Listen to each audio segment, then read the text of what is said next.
Hello मेरे प्यारे भाई लोग, कैसे हो आप सभी लोग। आई होप आप सारे बहुत अच्छे होंगे और बहुत बढ़िया से होंगे। भाई लोग मैं फिर से आ चुका हूँ एक और नई वीडियो के साथ। एंड भाई लोग जैसे कि आप सभी को पता है, बहुत टाइम बाद मैं वीडियो लेके आ रहा हूँ। एंड इतने टाइम से एग्जाम चल रहे थे, कॉलेज का कुछ ना कुछ चल रहा था और थोड़ा अपना भी आलस, घूमना फिरने चला गया था, तो वीडियो नहीं आ पा रही थी। चाचा ये सवेरे सवेरे क्या मेरे को यही देखने का है क्या? लेकिन अब रेगुलर वीडियो फिर से आना शुरू हो जाएगी, क्योंकि अब मैं वापस आ चुका हूँ। वापस अपने वीडियो के कंसेप्ट पे वापस आते हैं, अपनी स्ट्रीक दोबारा शुरू करते हैं। तो भाई लोग जैसे कि आज की वीडियो में हम बात करने वाले हैं हमारे देश में चलने वाली एक नई चीज की, जो है प्रोटेस्ट। प्रोटेस्ट अभी हमारे देश के लिए ना एक ऐसा एजेंडा बन चुका है जिसमें जो भी कभी कोई प्रोटेस्ट करता है गवर्नमेंट के खिलाफ, उसे हम कह देते हैं पाकिस्तानी। हैं? ये क्या हो गया? ये क्या सुन रहा हूँ मैं? ये इंसान पाकिस्तानी ही हो सकता है। एंड इसी चीज के बारे में आज की वीडियो में हम बात करने वाले हैं, तो जल्दी से शुरू करते हैं फिर इस वीडियो को।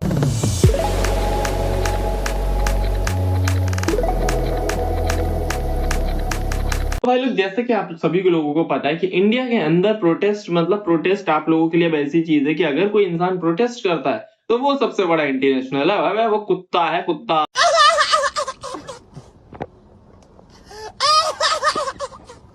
मतलब कुत्ता, बिल्ली, सुअर, हाथी, कॉकरोच, फलाना डिगा कॉकरोच, कॉकरोच भाई, कॉकरोच जनता पार्टी, क्योंकि वो भी तो प्रोटेस्ट कर रही है, तो वो भी तो इंटरनेशनल हो गई। वो भी तो इस देश के लिए सबसे बड़ा खतरा हो गई। भाई वो पाकिस्तानी है, वो सारे के सारे। ये क्या बात करता है यार? अमेरिका से फंडिंग आ रही है। अमेरिका अमेरिका तो अपना दोस्त है ना, तो वो क्यों फंडिंग कर रहा है? ट्रम्प, मोदी, दोस्त, भाईचारा, भाई बहन, भाई भाई, कुछ चल रहा था भाई। लेकिन फिर भी हमें दिक्कत है। उस बंदे की यूएसए से फिर फंडिंग आ रही है ना। वो भाई दूसरे देश से आया हुआ बंदा है, वो हमारे देश के लिए क्यों खड़ा हो रहा है? वो पागल है। गांधी जी भी तो दूसरे देश में पढ़ के आए थे, वो हमारे देश के लिए क्यों खड़े हुए? क्योंकि वो पागल थे भाई, वो एंटी नेशनल थे, वो पाकिस्तानी थे। गांधी जी ने हमारे देश को आजादी दिलाई तो वो एंटी नेशनल थे। क्यों? क्योंकि पढ़ के तो कहीं और से आए थे ना, वो यहाँ आके हमारे देश के लिए लड़ रहे हैं, तो उन्हें भी तो कहीं और से फंडिंग मिल रही थी, इसलिए तो वो यहाँ आके लड़ रहे थे। इसलिए भाई वो हमारे देश को बर्बाद करना चाहते थे। असल में अंग्रेजों को भगा के वो हमारे देश को बर्बाद करने की सोच रहे थे। बात तो सही है। यही सारी चीजें तो कर रहे थे। असल में वो सब के सब पाकिस्तानी है। पाकिस्तानी क्यों इसलिए? क्योंकि वो हमारे देश में उन मुद्दों के खिलाफ प्रोटेस्ट कर रहे हैं जो मुद्दे हमारे देश का रियल एजेंडा है। जिस बात को लेके हमारे देश में रियल में लड़ाई होनी चाहिए, वो देश पर उस बात पे कोई नहीं लड़ता। ये गोदी मीडिया वाले, ये न्यूज वाले जो कुछ भी न्यूज चलाते रहते हैं, फैजल खान एक ऐसे टीचर के ऊपर फालतू की न्यूज चला रखी है। जो बंदा भाई मीडिया वालों को छोड़ो, मतलब हमारे देश के यूथ के लिए, लोगों के लिए करने के लिए अपनी जेब से पैसा लगा रहा है। वो अपनी जेब से, अपनी आमदनी, क्या जरूरत थी उसे करने की? हालांकि इस पे एक अलग वीडियो आएगी, कल या परसों में इस पे भी वीडियो आएगी। फिलहाल जो हमारा मुद्दा है आज का, वो है प्रोटेस्ट वाला। कि हर कोई इस देश में जो भी प्रोटेस्ट करता है वो एंटी नेशनल क्यों हो जाता है? कि अगर मैं एजुकेशन को लेके प्रोटेस्ट कर रहा हूं तो मैं एंटी नेशनल हूं, मैं खाने को लेके प्रोटेस्ट कर रहा हूं तो मैं एंटी नेशनल हूं, मैं पेट्रोल को लेके प्रोटेस्ट कर रहा हूं तो मैं एंटी नेशनल हूं, मैं अगर किसी भी रेगुलर चीज को, किसान आंदोलन कर रहे थे, किसान प्रोटेस्ट कर रहे थे, तो वो एंटी नेशनल थे। यानी कि आज की डेट पे अगर कोई भी इंसान प्रोटेस्ट करता है तो वह एंटी नेशनल हो जाता है। इन लोगों का एजेंडा ये रहता है कि आप बस कुछ मत करो, आप लोगों का ये काम है कि जो भी चीजें होती हैं उसे देखो, उस पे अपने मन में सोचो कि हो कितना बुरा हो रहा है हमारे देश में, शांत होके बैठ जाओ। अगर आपने मुंह खोला तो आपके मुंह में दे देंगे डंडा, और दोबारा मुंह खोलने लायक नहीं बचोगे। और क्या बोला तूने? डंडा किस प्रकार दिया जाएगा? इस प्रकार कि जब आप प्रोटेस्ट करोगे, वहां पे एक रिपोर्टर पहुंचेगा और आपसे आके पूछेगा कि प्रोटेस्ट की स्पेलिंग बताओ, और अगर आप बता देते हो तो वो आपको उस चीज में डंडा देगा, और अगर आप नहीं बता पाते तो ये कहेगा कि अगर आपको प्रोटेस्ट की स्पेलिंग ही नहीं आती है तो आप प्रोटेस्ट में कर क्या रहे हो, क्यों आए हो इस प्रोटेस्ट में? फिर सब आपको स्पेलिंग ही नहीं आती। अजी मैडम, मैं प्रोटेस्ट करने आया हूँ यहाँ पे, अपना इंग्लिश ग्रामर का टेस्ट देने नहीं आया हूँ कि आपको स्पेलिंग सुनाऊं, सेंटेंस क्या होता है वो बताऊं, नाउन क्या होता है वो बताऊं, ये क्या होता है वो बताऊं, वो क्या होता है वो बताऊं। मतलब क्या फालतू चीज है ये कि अगर मैं एक प्रोटेस्ट में गया हूं तो मुझे उसकी स्पेलिंग आनी चाहिए। मैं नीट के पेपर के लिए प्रोटेस्ट कर रहा हूं तो मुझे नीट के फुल फॉर्म आनी चाहिए, मैंने नीट का पेपर दिया हुआ होना चाहिए। मतलब मैं एक स्टूडेंट थोड़ी हूँ, मैं एक स्टूडेंट थोड़ी हूँ, बस एक नीट का पेपर दिया हुआ बंदा नीट के लिए प्रोटेस्ट कर सकता है, कोई और स्टूडेंट उस प्रोटेस्ट में खड़ा नहीं हो सकता। कितनी बवासीर चीज है नहीं? इन लोगों के दिमाग में पता नहीं कौन सी तो टट्टी भरी हुई है कि इन लोगों के दिमाग से वो चीज बाहर नहीं आ पा रही है, एंड ये लोग उस टट्टी पे धनिया डाल डाल के अपनी टट्टी को सुंदर दिखाने पे तुले हुए हैं टीआरपी के लिए।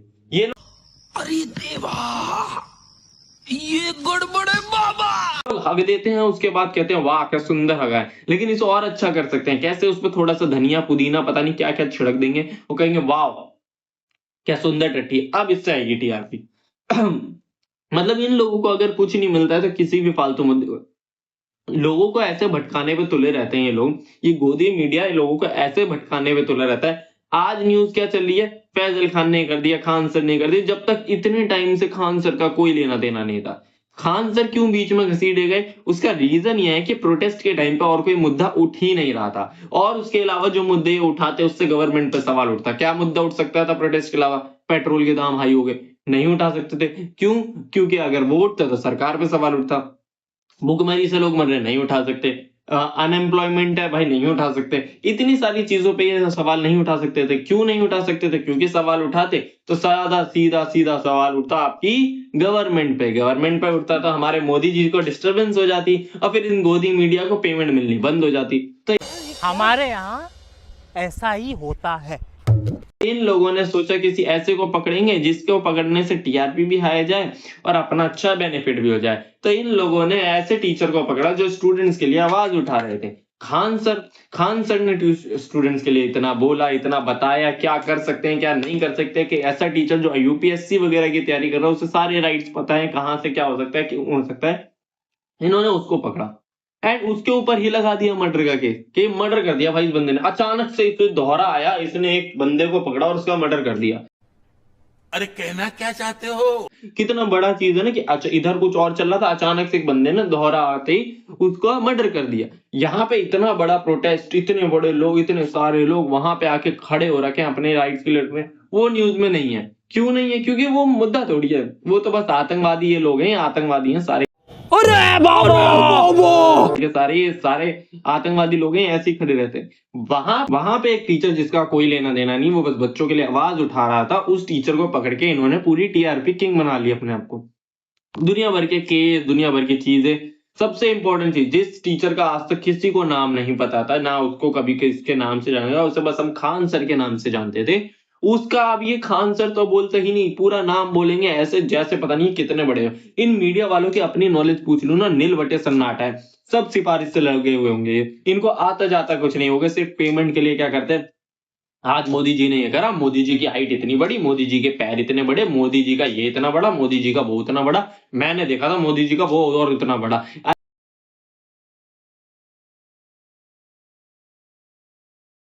अरे तुम्हारे क्या दिक्कत है? क्यों चाहिए तुम्हें मोदी जी गाते रहते हो? बस एक पैसे के चक्कर में तुमने पूरे देश का नाश मार रखा है। लोगों को पता ही नहीं चल रहा कि असल देश में मुद्दा चल क्या रहा है, बस उसके पीछे लग गए हैं ऐसे जैसे कि भाई वो नहीं होगा तो इनको आगे कोई रोटी खाने को मिलेगी नहीं।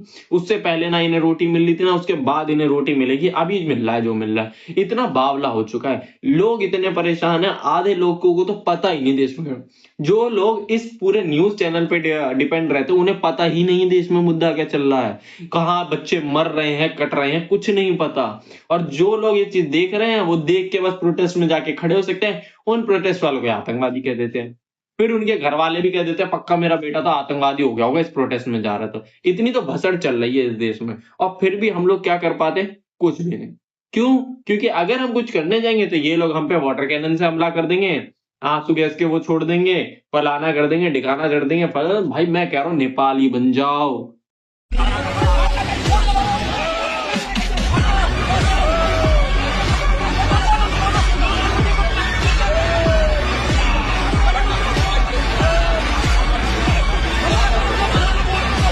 बन जाओ, अभी भी मौका है, नेपाली बन जाओ, अपने देश को खुद अपने संभालो, वरना ये लोग हमारे देश को खड्डे में ले जा चुके हैं। जितना बुरा हाल अभी हमारे देश का इतना तो कभी नहीं रहा है, और अभी इससे और बुरा होगा। अभी भी समझदार बनो भाई, खुद एक्शन ले लो, वरना कल को आपके साथ क्या होने वाला है वो कोई नहीं बचा पाएगा। ठीक है, बाकी अब मेरी इस चीज पे इतनी राय है। अगर मैंने जो बोला उससे एग्री करते हो तो वीडियो को भाई लाइक कर लो, बाकी डिसएग्री करते हो तो उसमें तो मैं कुछ भी नहीं कर सकता भाई, अपना ओपिनियन बताओ कमेंट में जो भी हो। और अब बाकी इस वीडियो पे इतना ही। वीडियो अच्छी लगी तो लाइक करो, चैनल पे नए हो तो सब्सक्राइब करो, सब्सक्राइब कर लो क्योंकि ये सारी चीजें यही होने वाली हैं, ठीक है।